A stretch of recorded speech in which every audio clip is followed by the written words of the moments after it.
자, 두 분의 전문가와 함께하겠습니다. 헤르메스 스탁의 하창환 본부장, DB금융의 김진만 팀장 나오셨습니다. 어서 오십시오. 네, 안녕하세요.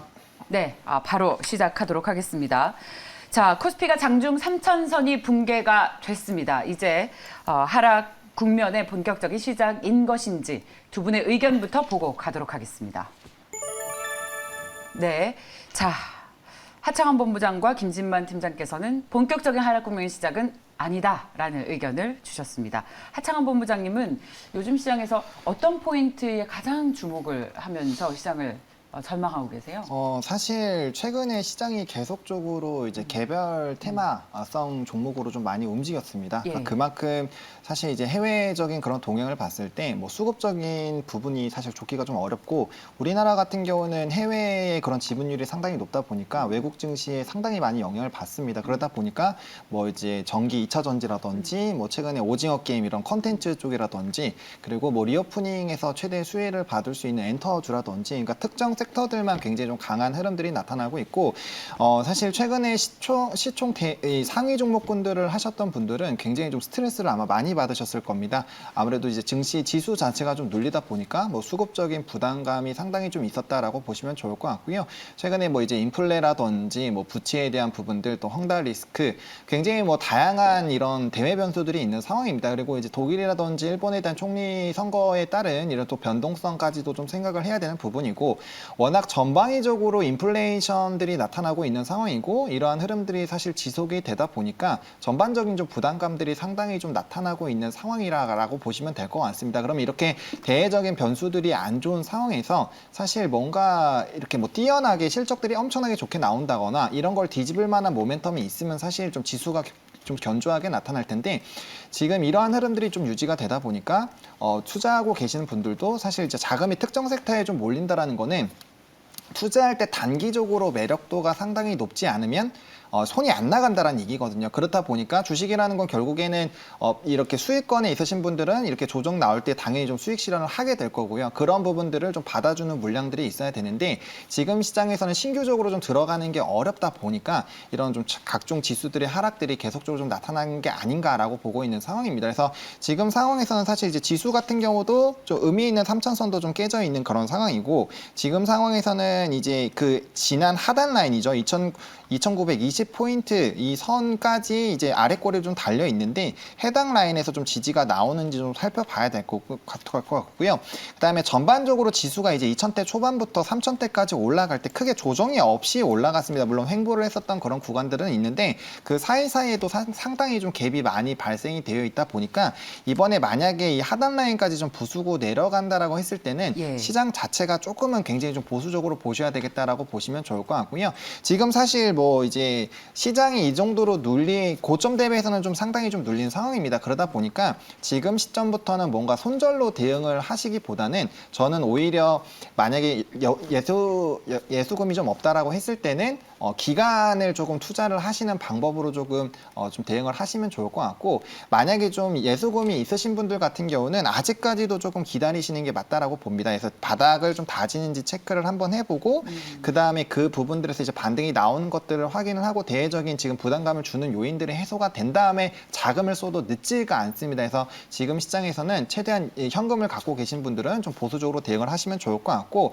이미 대응이 좀 늦으신 분들 같은 경우는 사실 이 방법이 좀 시장이 어려울 때 좀 가장 좀 적합할 수도 있습니다. 어플을 일단 지우시는 거죠. 안 보는 게 제일 좋습니다. 그래서 어쩔 수 없이 개인 투자자들이 이게 상당히 좀 웃음이 나올 수가 있는데, 개인 투자자들이 가장 유리한 부분들은 신용이나 미수를 사용하지 않는다라고 했을 때는 이제 시간을 무한대적으로도 끌고 갈 수가 있기 때문에, 만약에 종목 자체가 굉장히 조금 가벼운 종목이거나 시총이 낮거나 뭐 실적적인 부분에서 크게 문제가 없다라고 했을 때는 조금 중기적인 관점으로 투자 관점을 유지를 하시는 게 저는 맞지 않을까라고 좀 말씀을 드려보도록 하겠습니다. 네.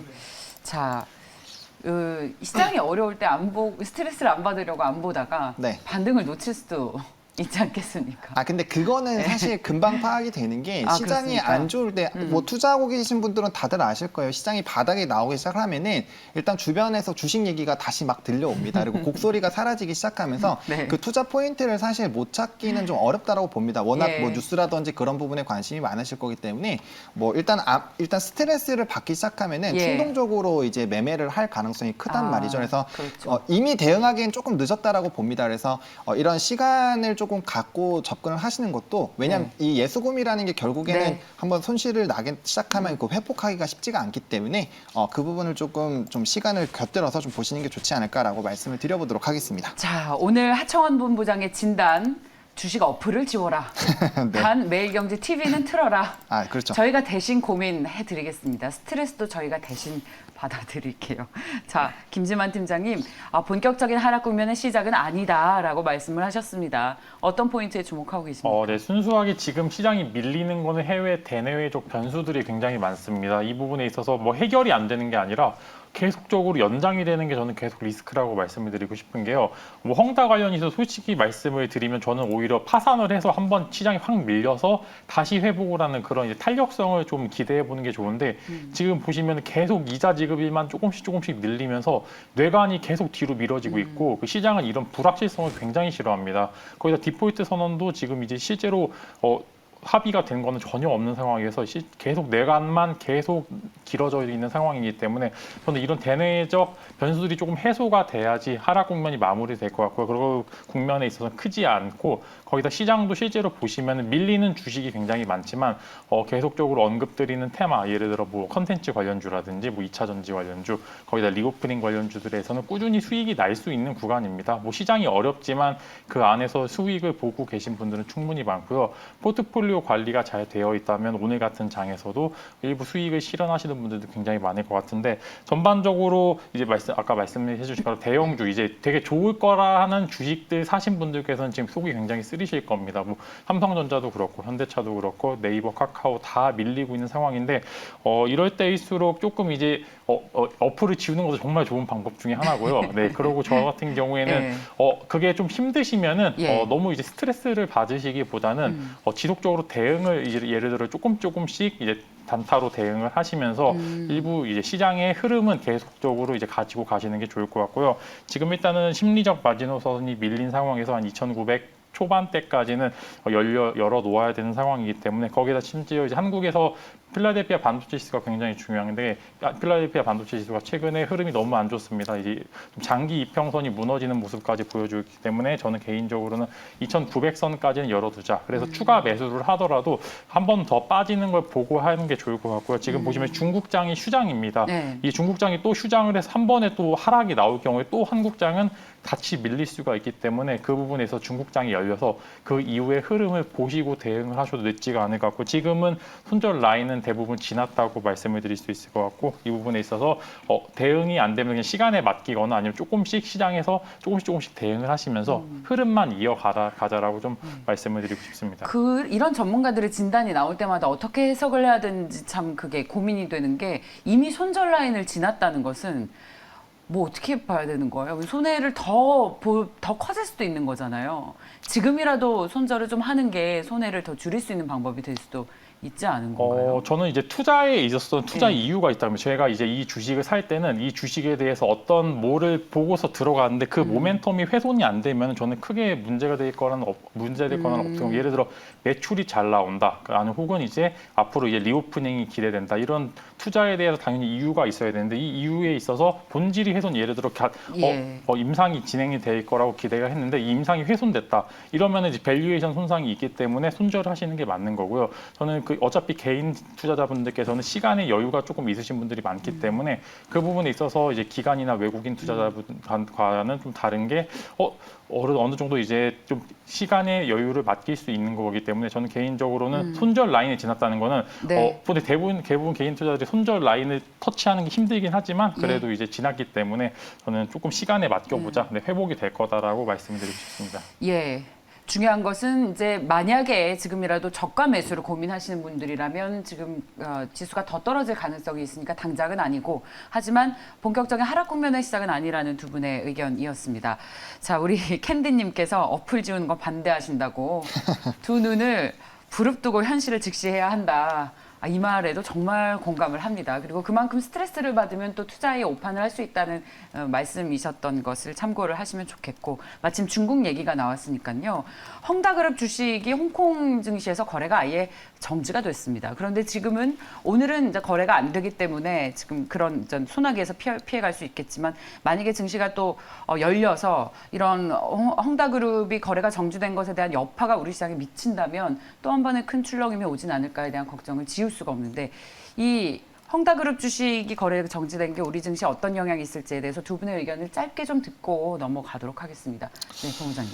뭐 이제 계속적으로 헝다 관련된 리스크는 지속적으로 얘기가 나왔었던 부분입니다. 예. 그러다 보니까 그거에 대해서 영향을 받아서 오늘장에서도 좀 반영이 되고 있다라고 보시면 좋을 것 같고요. 물론 오늘장에 중국장이 열려서 만약에 또 지수가 굉장히 좀 하락을 했다라면은 그에 따른 영향을 더 받았겠지만 일단은 뭐 이제 휴장이 지나고 나서 거래가 열려서 하락을 하더라도 오늘 만약에 좀 선반영이 되어 있다라는 시장의 인식이 있다라고 했을 때는 뭐 추가적인 하락 그 부분에 있어서는 추가적인 하락이 좀 다소 제한적이지 않을까라는 생각을 좀 하고 있다라고 보시면 좋을 것 같고요. 네. 뭐 시장에서는 일단은 한 번 이슈로 이벤트로 작용했었던 부분들에서 연쇄적으로 큰 타격을 받는 경우는 상당히 드물기 때문에 이제 그 외에 또 다른 변수들을 좀 체크를 해보셔야 되지 않을까라고 예. 말씀을 드려보도록 하겠습니다. 예. 지금 거래가 정지돼 있는 상태가 좀 다행이다. 선 반영하고 있다라는 말씀이시고 한 번 더 출렁임이 차라리 온다면 그때가 저가 매수의 기회라고 팀장님께서 말씀을 하셨는데요. 네, 저는 네. 이제 헝다 관련해서는 이제 뭐 여러 가지 이야기들이 굉장히 많지만 이제 네. 이 부분에 있어서 뭐 거래가 정지됐고 그 이유는 불분명합니다. 그래서 뭐 공시가 나오기 전까지는 어떻게 될지는 모르겠지만 그렇죠. 어느 정도 해결을 하려는 모습을 보여주고 있는데 그래도 여기서 추가적으로 하락이 나왔을 때 단기적으로 한 번 더 빠질 수도 있습니다. 그 선이 저는 2,920 정도까지는 열어두고 보자고 하는 게 그 부분에서 말씀드렸기 때문에 헝다그룹 이슈는 계속 있을 거지만 그렇지만 이제 섣불리 매수하기보다는 조금 더 하방을 많이 열어두고 그러고 지켜보자라고 말씀을 드리면 좋을 것 같습니다. 예, 자 다음은 그렇다면 오늘 증시에서 이슈가 되고 있는 종목으로 넘어가도록 하겠습니다. 자 바로 셀트리온입니다. 이 먹는 코로나 치료제가 개발됐다는 소식이 전해지니까 오히려 백신 치료제 관련주들은 증시에서 소외가 되고 있습니다. 그리고 셀트리온이 3분기의 실적 전망이 좀 아쉽다는 소식이 전해지고 있는데 자, 이 셀트리온 앞으로의 투자 전략을 어떻게 가져가고 계시는지 두 분의 의견을 보겠습니다. 예, 자, 엇갈리고 있군요. 그만큼 정말 고민이 많은 종목이죠. 자, 앞으로의 실적 기대감을 가지고 있는 팀장님의 의견부터 들어볼까요? 저는 이제 당연히 밀릴 수밖에 없는 상황입니다. 경구용 치료제라는 맞습니다. 거는 먹는 거기 때문에 편의성에 있어서 항체 치료제에 비해서 월등한 그런 장점을 가지고 있고 가격대도 차이가 많이 납니다. 항체 치료제는 뭐 많게는 수백만 원대까지 가게 되었는데 경구용 치료제는 가격대가 그렇게 높지 않아서 머크의 치료제가 정말로 개발이 된다면 정말로 이제 지금 여태까지 나왔던 치료제 관련주들은 정말 다 하락폭이 있을 수밖에 없는 상황이고요. 셀트리온 같은 경우에도 기존에 이제 레키로나주를 위해서 조금 이제 회사의 역량이 집중한 상황인데 조금 지지부진하고 유럽의 허가도 밀렸는데 오늘 뭐 허가 신청이 났다고 하지만 이 부분에서 승인이 나기 이전까지는 지금 단기적으로는 좀 하락폭이 있을 수도 있다. 근데 아직 머크사의 경구용 치료제가 확실시 나오지 않은 거기 때문에 당연히 항체 치료제가 먼저 우선적으로 허가 신청, 그러니까 판매 승인이 나게 될 경우에는 주가 반등은 충분히 있을 것이라고 보고요. 그다음에 지금은 이제 3분기 실적이 안 좋을 거다라고 얘기가 계속 나오고 있습니다. 이전에 기대했던 부분은 레키로나주의 판매가 이뤄짐으로써 그 판매가 영업이익이나 매출에 반영이 되면서 조금 긍정적인 흐름이 있을 수 있다라고 기대를 했는데 이런 이제 허가가 늦어지면서 이 부분에 있어서 좀 리스크가 존재를 하는 상황입니다. 그래서 저는 개인적으로는 지금은 여기서 더 빠지기에는 조금 그래도 괜찮다. 지금 자리에서는 저는 더 빠지기에는 주가상으로도 조금 부담스럽지 않은 자리라고 말씀드릴 수 있을 것 같고요. 저는 그래서 20만 원대 초반, 20만 원대 중반, 초중반이죠. 한 20만 9천 원 정도까지는 하락폭을 열어두시는 게 좋을 것 같고요. 그 이후 그때 이제 신규 매수도 가능하고 추가 매수는 조금 간단하게 말씀드리면 좀 안 하시는 게 좋을 것 같습니다. 만약에 머크 추리주가 정말로 금방 개발이 될 경우에는 정말로 추가적인 하락폭도 있을 수 있는데 그 기간이 그래요? 조금 더 열려 있습니다. 그 기간 내에 셀트리온이 뭐 승인이 나게 될 경우에는 추가적으로 반등이 성공할 수 있을 거라고 좀 말씀을 드릴 수 있기 때문에 지금 보유자분들께서는 늦었습니다. 지금 아까 말한 손절폭이 늦었다는 게 지금 여기서 더 하락할 가능성과 반전할 가능성 두 가지를 비교를 했었을 때 저는 반등할 가능성이 조금 무게를 두고 싶고요. 주가상 워낙 많이 눌린 상황이기 때문에 신규 매수는 한 20만 원 초후반대 한 20만 9천 원 정도의 1차 매수하시는 게 좋을 것 같고요. 예. 기존의 보유자분들께서는 그냥 네. 시간에 맡기자라는 말씀 드리고 싶습니다. 반등이 나온다 하더라도 이 기술적인 반등 정도를 보신다는 말씀으로 정리해도 기술적인 되겠습니까? 반등으로 말씀드리겠습니다. 네, 알겠습니다. 자, 좀 짧게 이야기를 듣고 넘어가야 할 것 같습니다. 하창한 본부장께서는 셀트리온에 대해서 좀 보수적인 투자 의견을 가지고 계시는 거죠. 네, 일단은 뭐 지금 내리는 칼날이기 때문에 지금은 당연히 좀 보수적으로 봐야 된다라고 보고 있고요. 그러니까 뭐 셀트리온이 앞으로 신약 개발이라든지 뭐 이런 부분에선 상당히 좀 좋은 회사입니다. 그러다 보니까 다른 모멘텀들이 좀 부각이 된다라고 했을 때는 주가의 부양이 나오겠지만 지금 같은 경우는 뭐 앞서 설명해 주신 것처럼 뭐 경구용 치료라든지 아니면은 뭐 램시마 SC 관련된 그런 부분들에 대한 단기 이벤트들이 있기 때문에 말씀해 주신 것처럼 지금 여기 20만 원대 초반부터 21만 5천 원 정도까지가 여기 그 이전 라인의 박스 라인이 좀 형성이 되어 있습니다. 그래서 이 부분까지 좀 지지가 나온지 좀 체크를 해봐야 될 것 같고요. 지금 현재 시점에서 증시가 좀 안 좋다 보니까 그 이전에 지금 자리가 괜찮다라고 하시는 게 그 직전에 또 하락 라인 또 부분이기 때문에 여기서 지지가 나오면 다시 반등은 나올 수가 있는데 네. 지금 시장 자체가 좀 어렵기 때문에 하단 라인으로 좀 잡고 대응을 하시는 게 좀 보다 맞다라고 좀 생각이 들고 있고요. 예. 단기적인 트레이딩 관점으로 좀 보셔야 되는 게 단기 급락이 나오면 여기에 좀 매물들이 많이 있을 수밖에 없습니다. 그러다 보니까 단기 갭을 메우는 단기 수익적인 관점으로 좀 접근이 가능하겠지만 중장기적인 그런 우상향 흐름들을 좀 보시려면은 뭐 램시마, 허즈마, 트룩시마뿐만 아니라 뭐 램시마 SC 그리고 기타 신약들에 대한 움직임들 그리고 이제 레키로나가 얼마나 판매가 잘 되는지 그런 여부들을 체크를 하신 다음에 좀 보셔야 될 거라고 보시면 좋을 것 같고 이 평선 같은 경우도 지금 약간 역별 흐름이 나타나고 있기 때문에 역별 초입이기 때문에 지금 시점에서는 좀 보수적으로 보시는 게 맞다라고 좀 말씀을 드려보도록 하겠습니다. 네, 자 셀트리온은 특히 이 반대 매매가 많이 나온 종목 중에 하나죠. 수급상으로도 어려움을 겪고 있는데 자 가지고 계신 분들은 현명하게 대응하셨으면 좋겠습니다. 자 힘을 좀 내보도록 하겠습니다. 저희도 투자자 여러분들도 모두 쉽지 않은 국면인데 그래도 시장에서 기회와 희망을 찾아봐야죠. 다음은 국제유가 관련 주식입니다. 7년 만에 국제유가가 가장 높은 수준까지 오르면서 오늘 이렇게 어려운 시장에서 S오일이 2.7%의 오름세를 나타내고 있습니다. 여전히 투자의 대안이 될 수 있을지 두 분의 의견을 보겠습니다. 네, 자 투자의 대안이 될 수 있다라는 말씀이신데 김진만 팀장님, 국제유가의 추가 상승 가능하겠습니까? 네, 충분히 가능할 거라고 네, 보고요. 자, 힘 좀 냅시다. 네, 충분히 그래서 기름값도 비싸져가지고 또 이게 또 축 처지네요. 그러네요. 네, 이게 네. 유가가 오르면 당연히 기름값도 영향을 받고 이거 지금 단순히 석유 자체가 뭐 기름값에 쓰이는 게 아니라 온갖 합성수지라든지 기타 한국뿐만 아니라 해외에서 모든 매출 모든 이제 합성수지라든지 너무 쓰임새가 많은데 거기에다 이제 추가적으로 항공유까지 가동이 된다고 하면은 추가적인 상승폭은 충분할 것이라고 말씀드릴 수 있을 것 같고요. 거기다 이제 SOE 같은 경우 적어도 3, 4분기 실적은 굉장히 좋을 것으로 전망을 했는데 이게 3, 4분기가 끝인가라고 하는 그런 전망들이 나오면서 주가가 늘렸는데 그 부분에서 계속 연장이 됐습니다. 그래서 적어도 내년까지는 실적에 대한 걱정은 없고요. 그 부분에서 추가적으로 정제 마진 쪽에 대한 계속적으로 이 영업이익이 잡히기 때문에 이 네. 부분에서 유가가 더 오릅니다. 그렇기 때문에 저는 초과적으로 SOE 상승 여력도 충분히 가능하다라고 말씀을 드릴 수 있을 것 같습니다. 예. 오늘 최근에 최고가를 기록을 하고 있는데 지금 만약에 여력이 있으신 분들은 신규 매수 괜찮겠습니까? 저는 오히려 이제 시장이 어려울 때서 경기 민감주나 방어주의 성격을 지닌 주식들을 일부 보유하고 계신 게 좋을 것 같고요. 원자재 관련 수급은 지속적으로 이슈가 있을 거기 때문에 저는 지금 일부 이렇게 소액의 비중이라도 지금 놓으시면서 시장을 대응하시는 그런 관점으로서 SOE를 좀 가지고 계신 게 좋고요. 신규 매수 자리로는 오를 가능성도 존재가 하지만 네. 뭐 좋은 자리는 아니지만 시장을 대응한다는 의미에서 일부 비중을 가지고 계시는 것도 저는 좋다고 말씀을 드리고 싶습니다. 그렇군요. 이른바 시장의 리스크를 해지할 수 있는 종목이 될 수 있다라는 말씀이신데 하창원 본부장께서는 만약에 실린다면 얼마나 어떤 비중으로 이제 유가 관련주를 좀 실으시겠어요? 유가 뭐 이제 특정 섹터라고 해서 사실 비중을 많이 담는 건 아니고요. 예. 뭐 포트를 4개에서 5개 정도로 좀 측정을 한다라고 했을 때는 뭐 최대 20% 정도 잡겠죠. 그리고 지금 시점이 이제 또 박스권을 돌파하는 라인이다 보니까 여기 10만 7천 원에서 8천 원 라인 요 부분만 좀 지지가 잘 된다라고 했을 때는 좀 끌고 가보실 수 있겠다라고 보시면 좋을 것 같고요.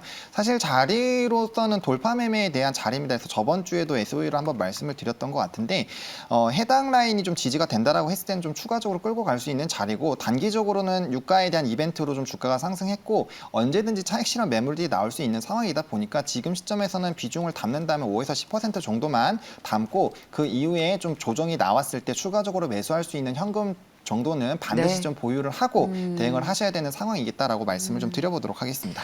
요즘에 지수가 이렇게 불안하니까 사실 기존의 테크나 정치 테마보다는 이런 원자재 혹은 미중 분쟁 관련 주식들로 수급이 이동을 하는 것 같습니다. 꺼지지 않아요. 오늘도 최고가 경신 이후에 추가 상승 이어나가고 있습니다. 자, 다음 종목 보겠습니다. 바로 롯데관광개발입니다. 주말 동안 가장 큰 이슈가 먹는 코로나 치료제 나왔다는 소식이죠. 여기에 피해주와 수해주가 나뉘는 모습인데, 자, 이 경구용 코로나 치료제가 나오면 롯데관광개발과 같은 종목에 다시 한번 기대를 걸어봐도 되겠습니까? 두 분의 의견 보겠습니다. 네, 당연히 걸어도 되겠죠. 자, 김진만 팀장님의 의견을 들어보도록 하겠습니다. 여행주들 안에서도 사실 그 좀 나뉘었었어요. 네, 단순히 그렇죠. 이제 뭐 인터파크라든지 참 좋은 여행처럼 이제 대행사를 하는 곳도 있고요. 그다음 하나투어처럼 거기다 실제 롯데관광개발 같은 경우에는 호텔을 가짐으로써 그 호텔에서 매출을 창출하는 구조를 가지고 있는데 제주도에 가장 큰 이제 카지노도 있고 거기다 이제 호텔까지 가지고 있는데 네.